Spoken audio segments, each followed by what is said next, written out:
Behold how good it is, and how pleasant when brethren dwell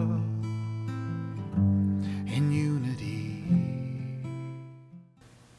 On March 20th, 1952, Henri de Contenson, a young French scholar, mounted an expedition to scout desert terraces and cliffs in the Judean desert. The team was looking for more Dead Sea Scrolls, but they were racing against the illicit Bedouin excavators. It had been 5 years since the first Dead Sea Scrolls were discovered. As sons of the desert, the Bedouin proved to be expert scroll scouts. This time, however, it was the archaeologists who got lucky. They came across a large natural cave. The cave's entrance was narrow and rock-covered, barely perceptible to the scanning eye. For 11 days, they carefully cleared a mountain of debris. The cave had once contained dozens of scroll jars, but they shattered from the crushing weight of a ceiling that had collapsed in antiquity. All that was left from the once robust library were 5 intact jars housing disintegrated scrolls. On the last day of the excavation, the team noticed that a large limestone rock was hiding what appeared to be a lesser side cave.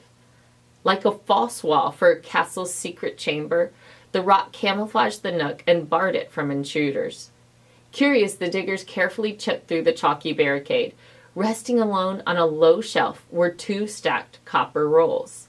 The scroll's strategic position allowed it to narrowly escape the collapsed ceiling.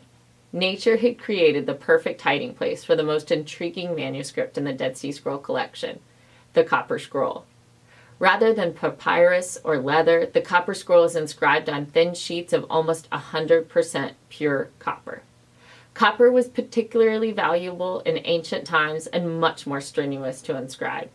Each letter had to be hammered out with chisels. The choice of copper indicated that the contents of the scroll were of such importance that the scribe wanted to be sure it could withstand the ravages of time. Originally measuring over 7 feet long and a foot wide, the scroll is one of the largest ancient metal documents ever found. But after 2,000 years, the copper coils were green and brittle. The scrolls crumbled at the slightest touch. No one knew how to open the rolls without destroying them. For 3 years, the scrolls sat in a museum in Jordan. For the rest of the Copper Scroll story, tune in next week or check out my new book, The Copper Scroll Project. Shavua Tov and Shabbat Shalom. Behold how good it is, and how pleasant when brethren dwell